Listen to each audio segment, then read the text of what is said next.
Good evening. Check, check, test. 1, 2. It looks like everything's working good. Check. Good evening. Awesome. Alrighty. Hi, it's TR and it's Tuesday, the first Tuesday in October. And welcome to the live stream for this month. I don't have a special subject, but I have plenty to talk about. If you have questions, of course, as always, be sure to throw them in the old chat window over there. Um,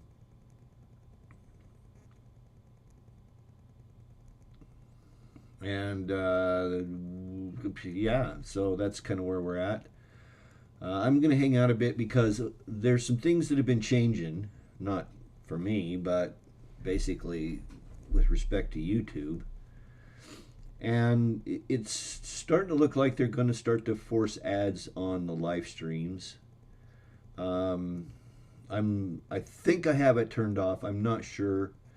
What I would like is if you saw, blah, I'll get my voice back anytime now. If you saw an ad before the stream started or anytime during the stream, please drop a comment and let me know because I want to make sure I've got this turned off as best I can. Okay. I usually try to run the live stream without ads. That's your benefit for joining me on the live stream. If and then after the live stream, I go and I'll turn monetization on. Okay, which means I turn the ads back on. So anyway, yeah, if you would let me know whether you saw an ad at the beginning of the stream or if anywhere during the stream it breaks in and runs an ad, usually let me know. Okay, good. No ad tonight. Thanks, Kev. Truck technician. Ads on live stream. That is weird. No ads here. Yeah, I guess it's just YouTube getting, they got to maximize every minute and show you every ad they possibly can, whether it applies to you or not. Enough of that. Okay, so the other thing YouTube changed recently is that when you make comments on my videos, it used to show your display name. So like we got Kevin Coop, Tim, Gary D. But now they're showing the handle that you signed up with. And so it's kind of made it difficult. I always like to, if I get comments on my videos, I have many regular viewers. There's a cadre of viewers that watch the truck camper build. There's a cadre of viewers that watch the live stream. There, that kind of stuff. And so I think I have different audiences for the different content, and that's fine. I don't mind that at all. But I like to refer to you by name or call you by name in your comment when I'm responding to your comment. And so YouTube's made that a little bit more difficult. Yeah. There's not much I can do about it. Like I'm a little teeny, guy out here in Idaho trying to make it happen. So anyway, I do have one thing. Let's see. Do I have it here? Okay.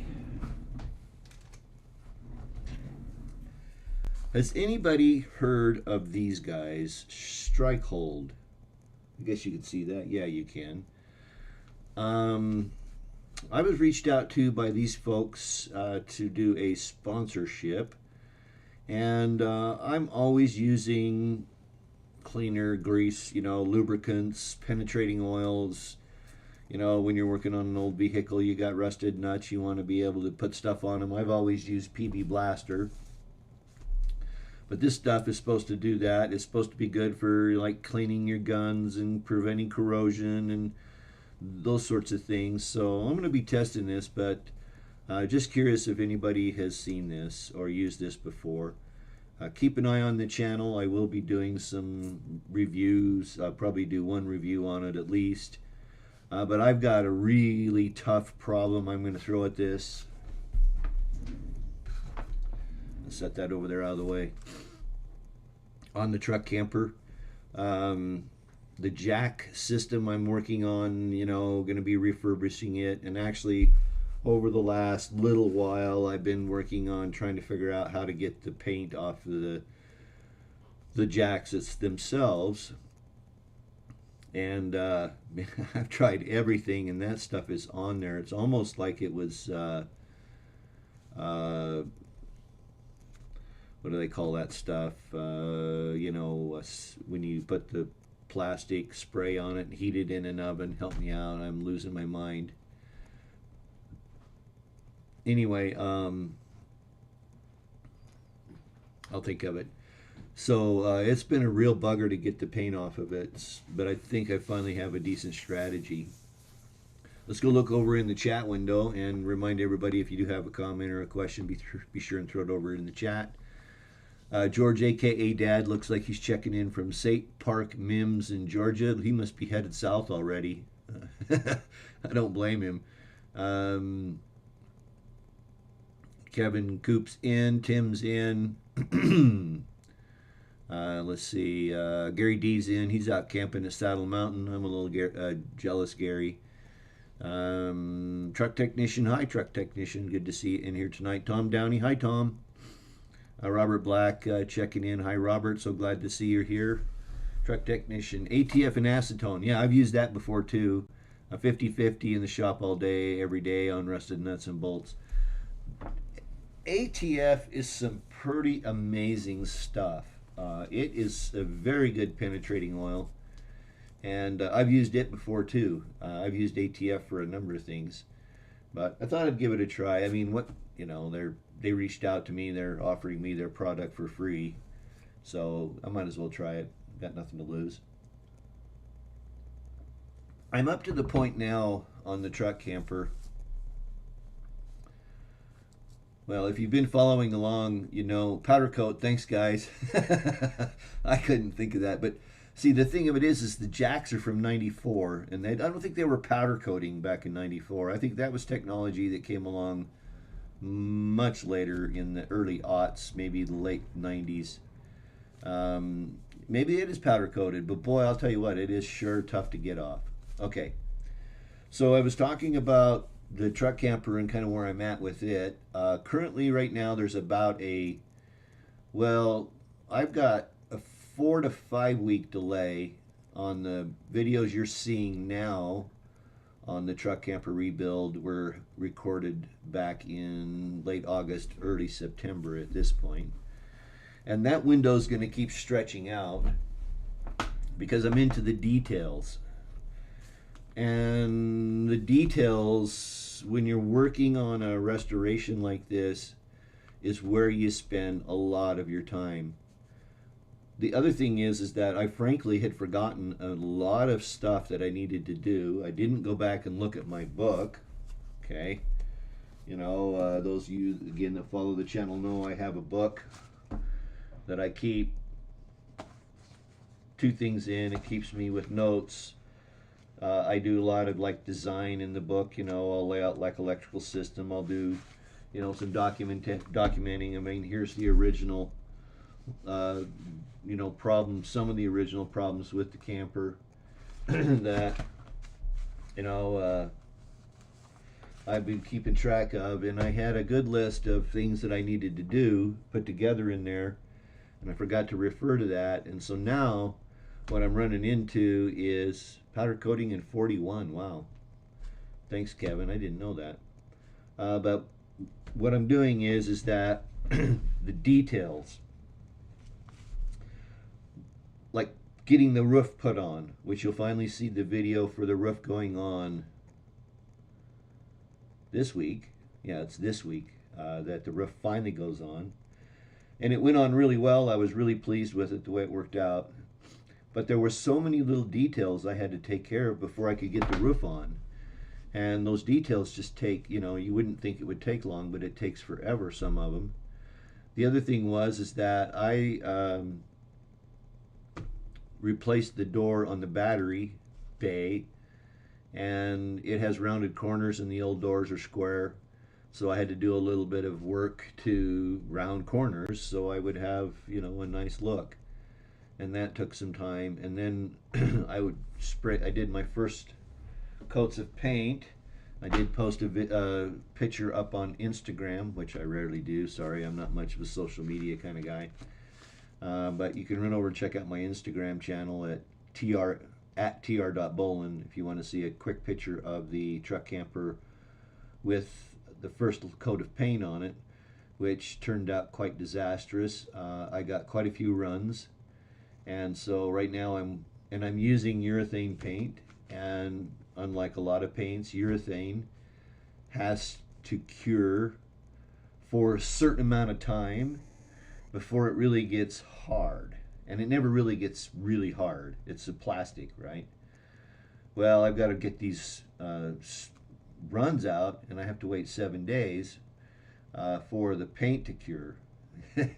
Anyway, so I'm hoping, I mean, you know, the snow's flying in the mountains around me. We've had 3 days of rain, so I've been sitting here editing videos trying to get a little bit caught up.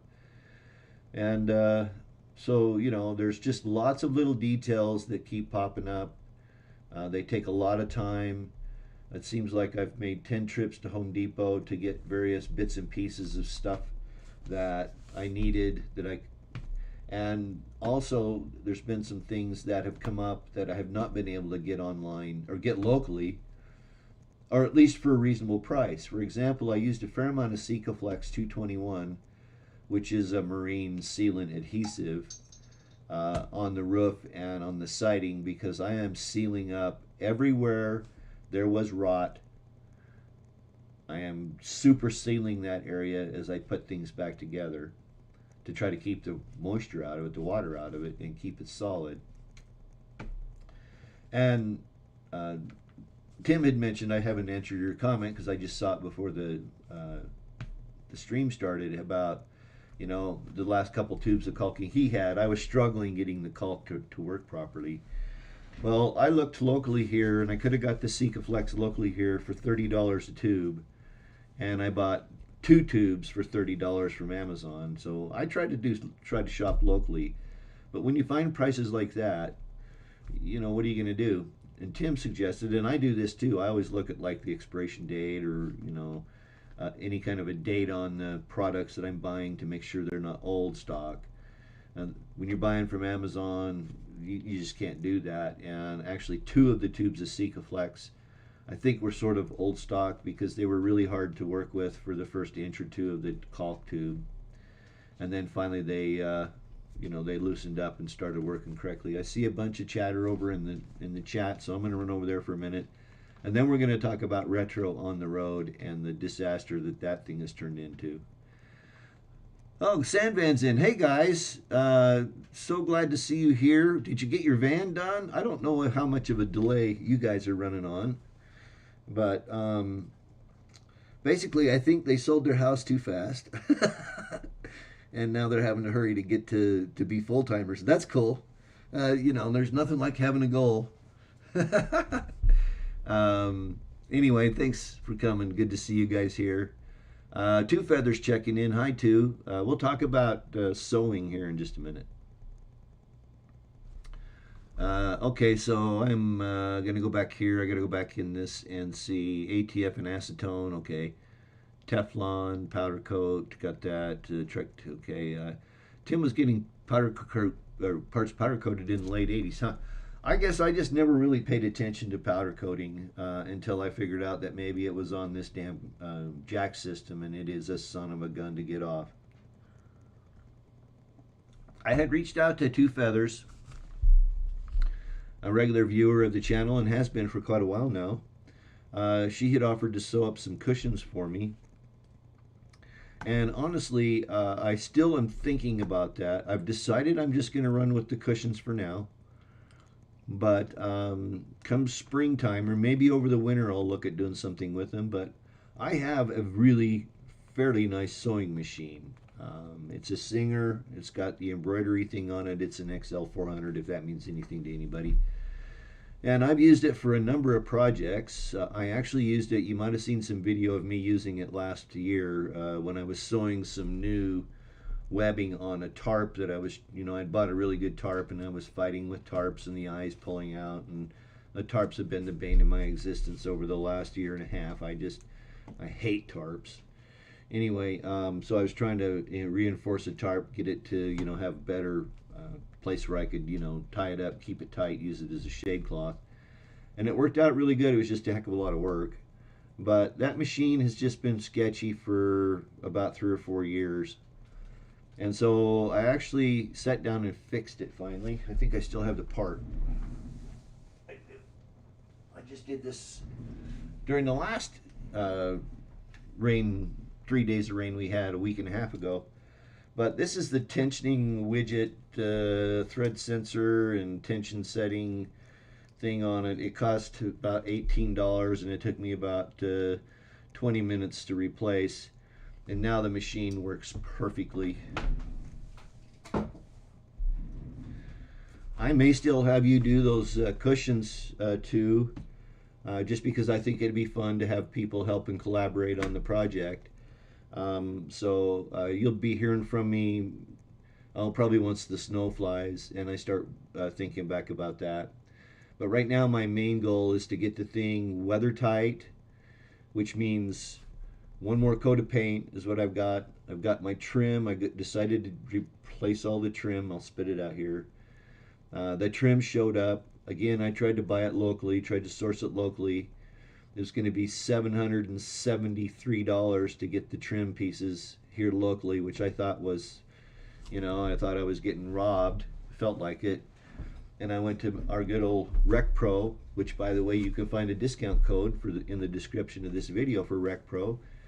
And I went to Rec Pro and I got all of the trim pieces for $404. So about half the price. Of course, I had to wait a week, but I've been working ahead quite a bit to make sure I've got parts on hand. So again, I'm going to replace all the trim. I'll get the trim on, get the doors and the windows in, and all of the opening covers in, and then I'll be weather tight, and then I'll feel good about it, and I won't have to keep worrying about keeping the thing tarped so well, because that, honestly, and I've said this, I might have said this, it may be in a video upcoming, but I'll never do another one of these projects like this outside. It's just been, well, you have to deal with weather like this, so I'm stalled out for 3 days waiting for the weather to improve. I've got plenty to do. I've decided to replace the plumbing that had PEX B, or it had Poly B. I think that's what they called it. That's that old gray pipe that they put in houses back in the 90s that started degrading and showing up with pinholes everywhere. So I'm replacing all of that, and then I've started also working on the electrical. It turns out that I can't get everything, electrical wise in the battery compartment like I wanted. But fortunately, there's a closet right above the battery compartment. That's where I'm going to put the inverter charger. You'll get to see all that in an upcoming video. But that may not happen until the snow flies. Let me run back over here to the chat to the chat window. Scott Mogich, ATF. Yeah, Scott. ATF is a very small molecule, very lightweight oil. And so it is a very good penetrating oil. And yeah, it works really good for breaking loose, nuts like that. The acetone thins it down even more, so it is really it will really penetrate into rust and rusty nuts and stuff like that. So yeah, it's an old thing that's been used for years. I used it for years. Tom Downey says, look into Eastman powder coating. Okay. That's funny. Okay, let's see. Two feathers. Yeah, it's always something. Coop, use a heat gun and scrape the powder coat while hot. Yeah, that's actually been one of the methods that I've done, except it's, on a round pipe, it's hard to scrape. So I got myself, I bought a box of miscellaneous electrical stuff. It had some MC 12.2, MC is metallic conduit, 12.2. It had a whole roll of 12.2 Romex. That stuff's $100 for a 50-foot roll of Romex. There was some larger cables in there. I bought it on an auction. I got it for $23. And it turned out there's a really cool propane torch in it that you hook directly to your propane tank, and it makes a ton of heat. And so I was using that. So I'll heat it up, get it soft, and then hit it with a cone brush, basically.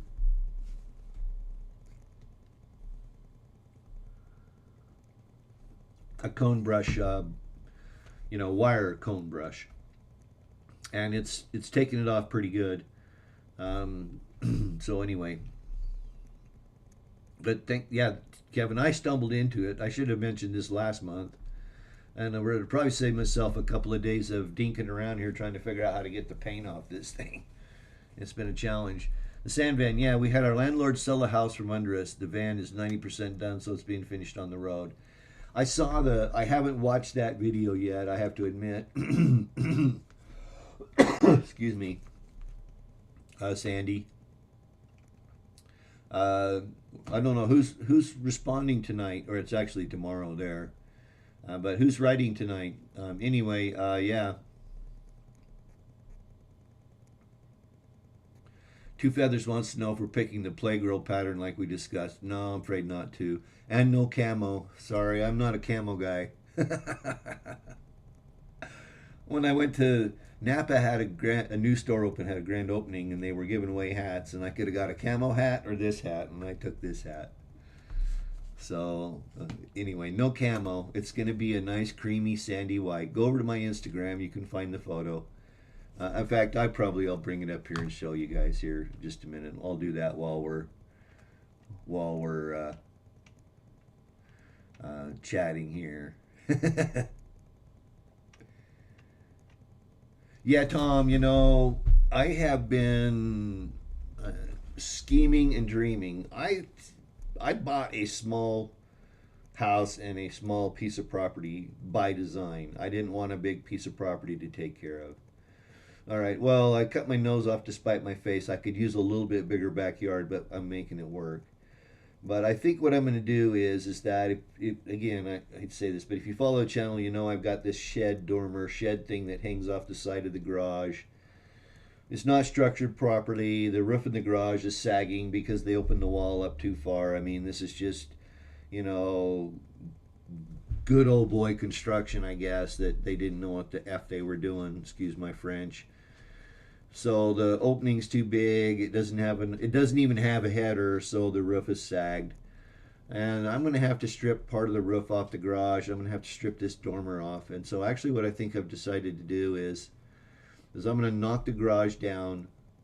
I'm going to knock this dormer down, and I'm going to build a taller garage so the roof's playing out properly. That's going to be L-shaped, and I'll have a workshop built into the back of the L shape, and so I'll come into the garage and I'll be able to put, do projects in the garage. It's going to be big enough that I'll be able to get something in there. That'll be next spring's project. Over the winter, you're going to see me go back to work on the house here. I'm going to do the kitchen this winter. Due to COVID and then lumber prices being through the roof and all that stuff, I just couldn't justify paying the price for the lumber they wanted to redo the kitchen. So that'll be on the docket this winter. You'll probably see a few videos on that. And but I got to think that the way it's looking now is that the truck camper will probably run at least until sometime in December before you guys actually get to see it done. So yeah, you might check out, Facebook, Instagram. There are links in the video description. If you want to follow me on social media, I've been trying to do more with social media. It's just It's hit and miss for me, actually. That's kind of not my thing. It's not something I think about a lot. I'm just coming over here to try to dig up a picture so I could share with you guys of the camper. I got several here, so let's see. Let's bring that one up, and then we got to go over here. We got to do a little bit of switching and jicking and jinking, and there we go. So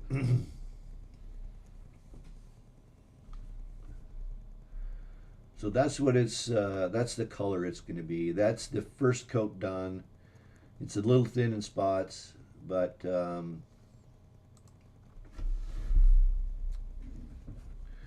it'll look really good. And again, it's a urethane paint, so it's as close to powder coating as you can get with a paint, with a, you know, with a, well, I'm spraying it on.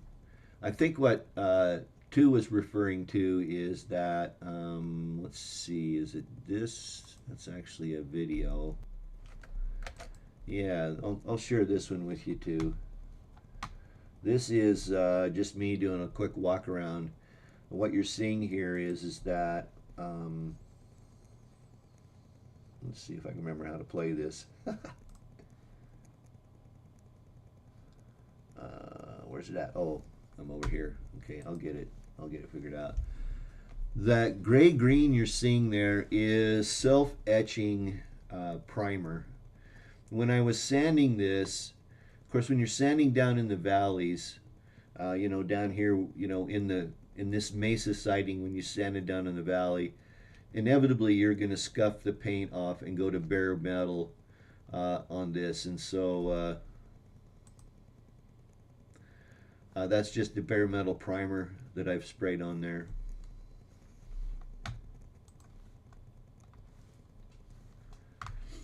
Anyway, the truck camper it's been a lot of fun.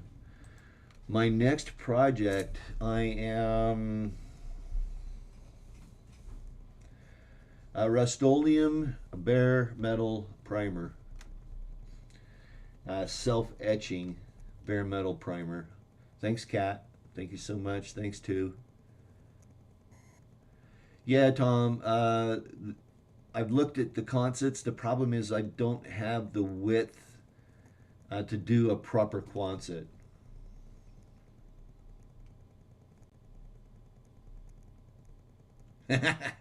Tom, my Victor Hot Wrench takes it right off. Yeah, for sure. Okay, so this is usually the time where I stop and do the cheap self-plug, in that if you like this video, give me that thumbs up. If you're not subscribed, do subscribe, ring the notification bell.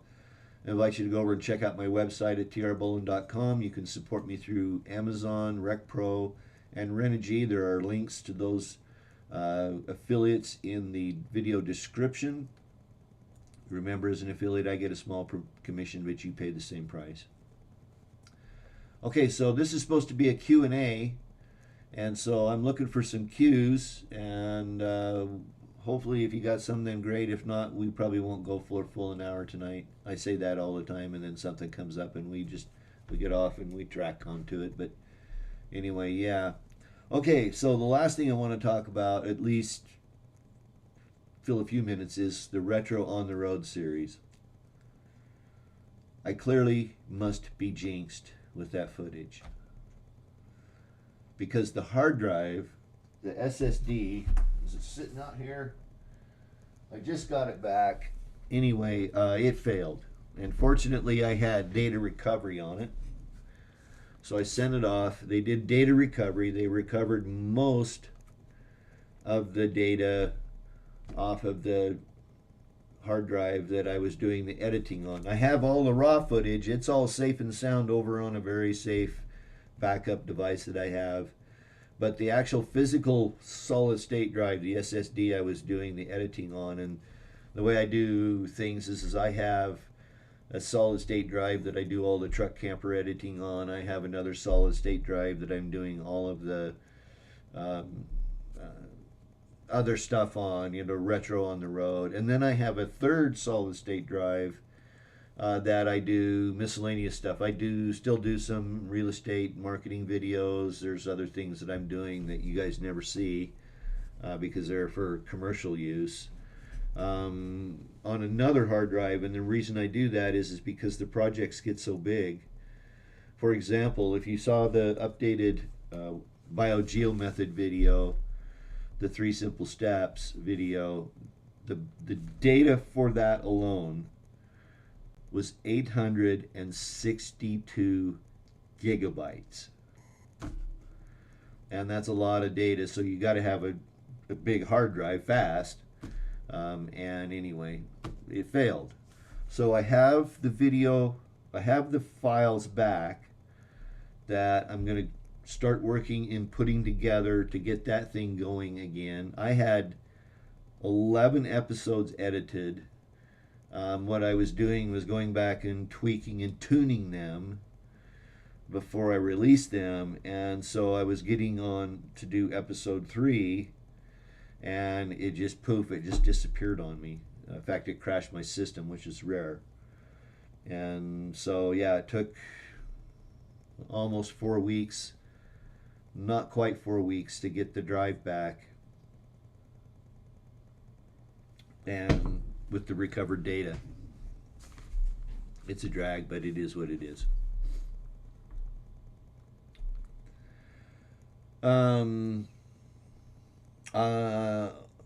Yeah, that's why, Tim. They will restart just as soon as I get the first episode put back together. I got to think that might be hopefully. I don't have my phone here. Yes, I do. No, I don't. I would guess around the 19th, I should be back to work and getting those back out, Tim. I enjoyed them. I thought they were fun. I enjoyed the look back. You know, it's 7 years. I started at 7 years to the date that I started living full time in my RV. That was all kind of fun. So, but that's what happened, is that, you know, digital failures. I'll set things up so this won't happen again. I actually bought 2 new hard drives. I'm gonna set them up in RAID so they back themselves up and all kinds of stuff, so this won't happen again. But yeah, so let's see. Was there anything else? I do have a little cheat sheet here. So any questions or comments from the audience, feel free to throw them at me. Let me just look at my notes here, because I think I'm kind of through everything tonight. Yeah, so, all right. Any other questions, comments, stuff you want to know?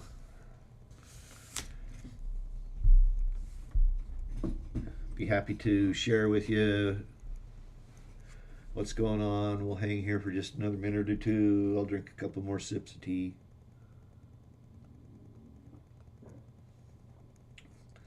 Other than that, then I guess if I don't hear from anybody, then we'll call her good for tonight. Tom wants to know if I'm going to go back to weekly. Maybe over the winter. As soon as the snow flies, I'll let you know. But I think I probably might over the... You're good, Kev. I'll hang. I'm in no rush. I'll hang, until everybody is tired of hearing me blather. But Tom Downey, I'll probably go back to weekly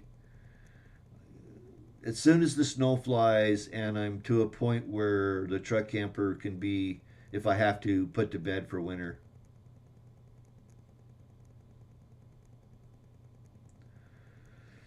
I was hoping to get out and do some camping, and I may still do it. I'm not afraid of winter camping. I've done it for many years.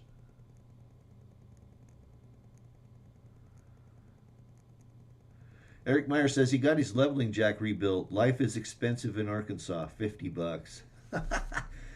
Well, that's a hell of a lot cheaper than buying a new one, Eric. Trust me.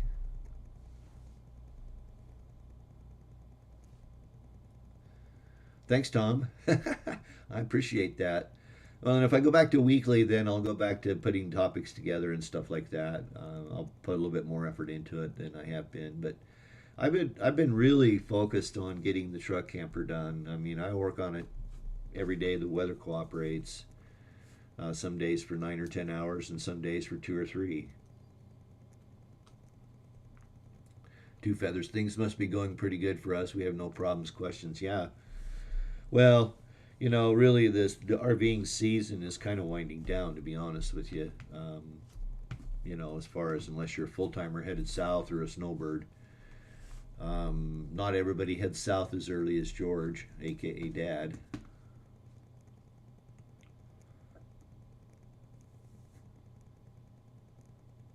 Kevin, I am. Are you ask? I maybe didn't understand your question earlier. I have a Graco project painter that I used when I remodeled the house, and when I stripped out all of the wallpaper and painted all the walls and kind of got it ready to live in again. And I've had 3 of these. I've sold every one of them. I mean, I had one when I built my house over near central Idaho, and then I sold it at a garage sale, and then I had one in Denver and sold it to the maintenance man in the apartment building I lived in, and then I bought another one. They're just great. They're great machines, and I have a series of tips. That you can adjust the tips, spray widths, the amount of paint by adjusting the orifice of the tip and those sorts of things. It's just a really handy device. If I'm hoping I can get the house painted this fall, outside was one of the plans I had. We'll see.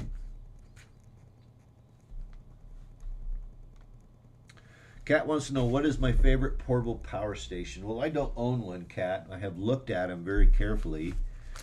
Let's see. Two Feathers, you have one that I am going to defer to Two on this because she has one that she raves about. I think it's Two Feathers that has a good portable power station. I think I've seen I've seen them all. The Blue Eddies I think are highly rated. There's a bunch of them out there. They seem really expensive for what they are to me. But I don't know. Maybe I'm getting old and gray and frugal. Some may say cheap. I prefer the term frugal. But I think Two Feathers has had one for a while, and she's been pretty happy with it. She sent me a picture. All right. Is it family friendly? Can I share it on the tubes?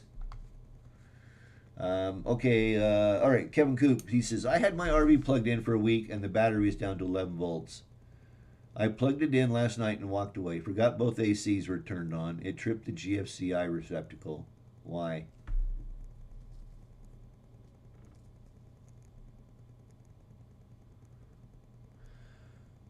Okay. Sometimes GFCIs. Well, first off, you probably pulled too many amps, and that's why it tripped the GFCI. That would be my guess. If both ACs turned on.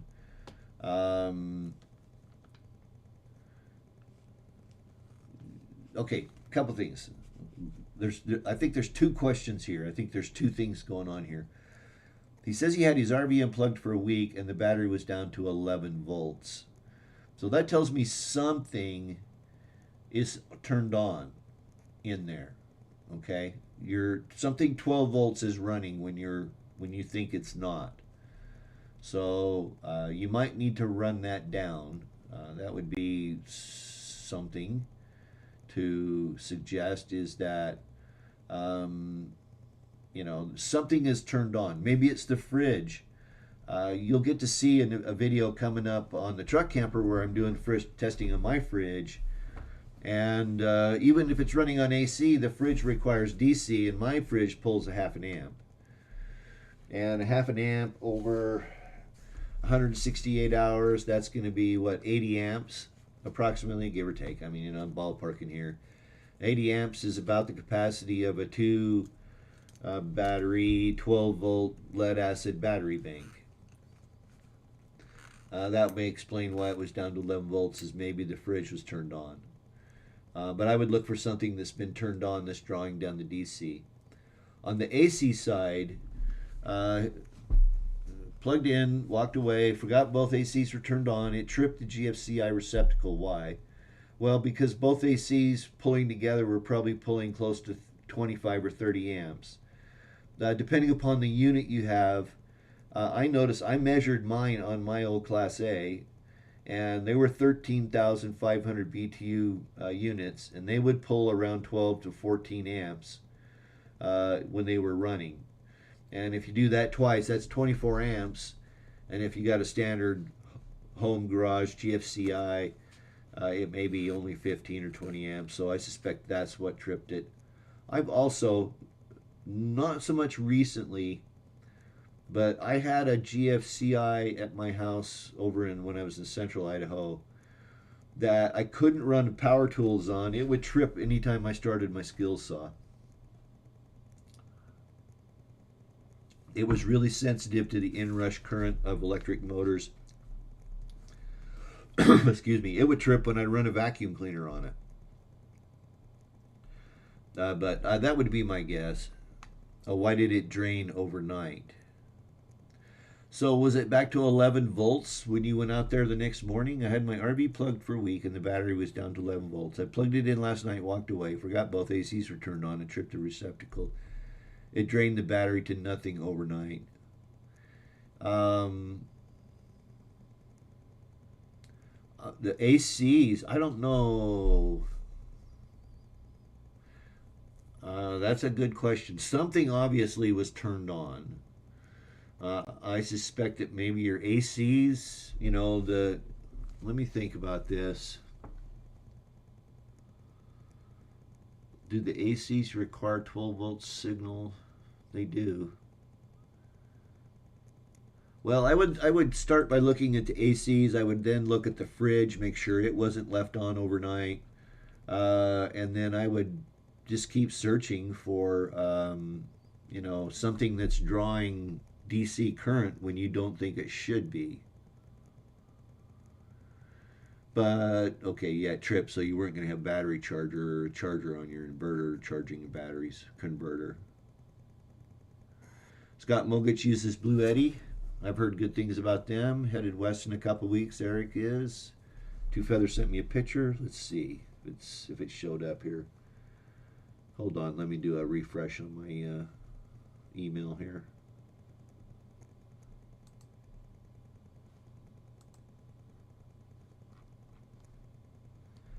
It'll probably show up as soon as we let me do an update here, see if it pops into. I'll come back over here to the questions and answers.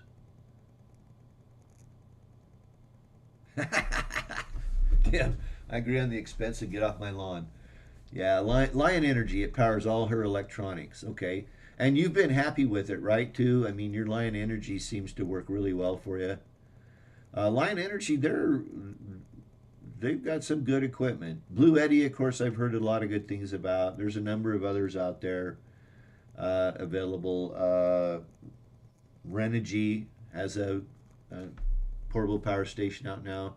Just about all of the solar companies have portable power stations anymore.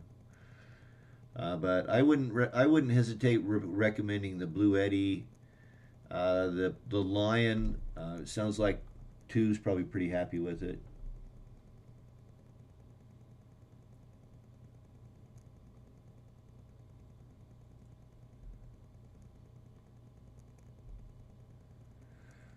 The question is, why did it drain overnight? Something had to have drained it. Something had to be running and pulling a fair amount of amperage to pull it down, to pull them down overnight. But let me think about this. Let's think about this for a minute. You were unplugged for a week. The battery was down to 11 volts. You plugged in last night and walked away. Forgot the ACs were turned on. It tripped the GFCI. It drained the battery to nothing overnight. Okay, something was pulling, looking for juice. And again, like I say, the fridge, that's only, let's just assume it's a half an amp. That shouldn't pull your battery down overnight. But if you have, I don't know, do you know what other 12-volt stuff was turned on? Because that is a fair amount of stuff. Also, okay, here we go. I think I've kind of stumbled around and bumbled around here enough to think this through. If the battery was down to 11 volts, that's pretty low. Okay? On a 12-volt lead acid system, 11 volts is pretty low.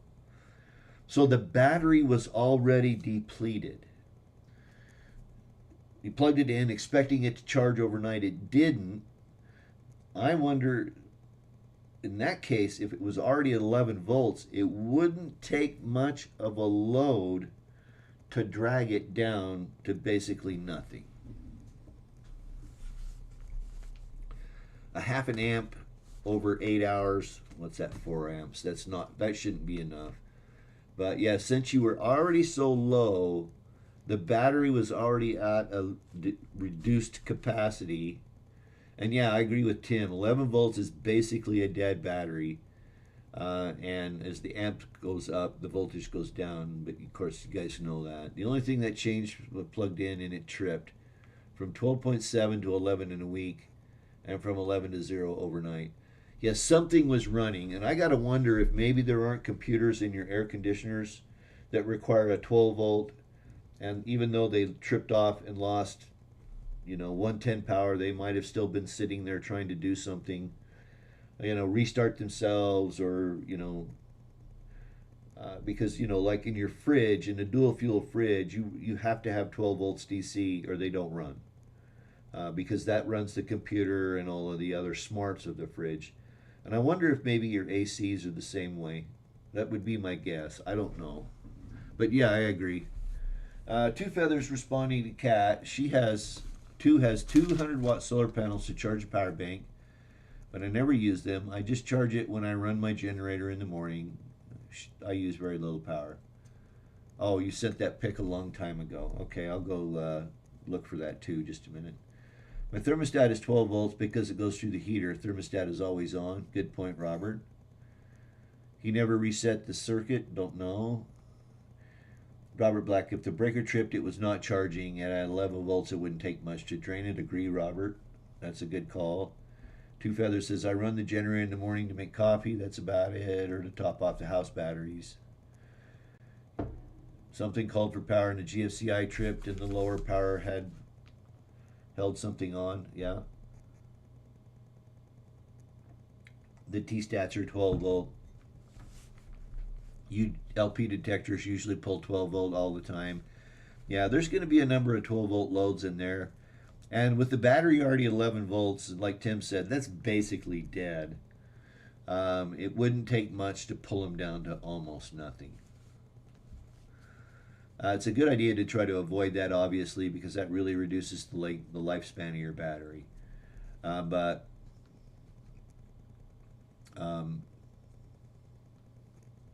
Yeah, okay. Okay, that means it says 12 volt. Okay, LP up. Okay, good call, everybody. All right, well, I hope we kind of got you going down the road. It sounds to me like, yeah, that battery is pretty low, and whatever was left on or whatever was trying to run, the ACs, the ACs probably have computers in them that run on 12 volts. I'm going to go look while I look for Two Feathers picture. Just a minute here.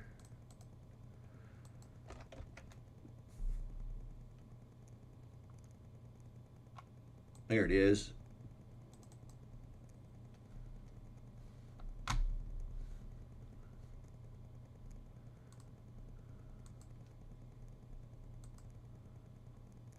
There we go. All right.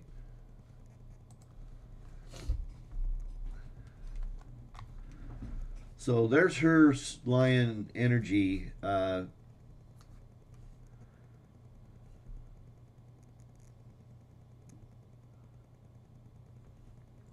battery pack.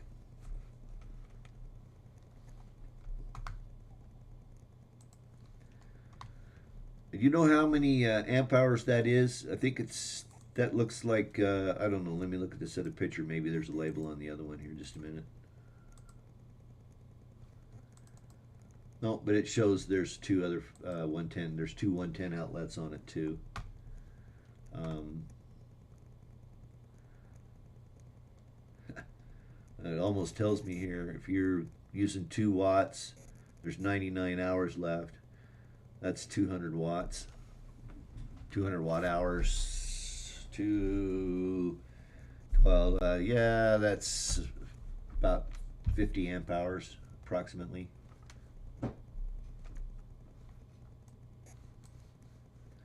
All right, back to the chat. Okay. Yeah, 100, but you don't get that many. Yeah, Tim, my gutter is the same.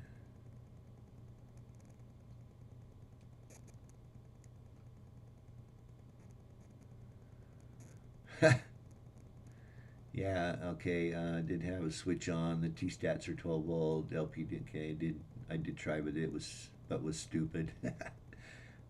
Asked me about the gutter on my house. Yeah. Okay. Yep. Okay.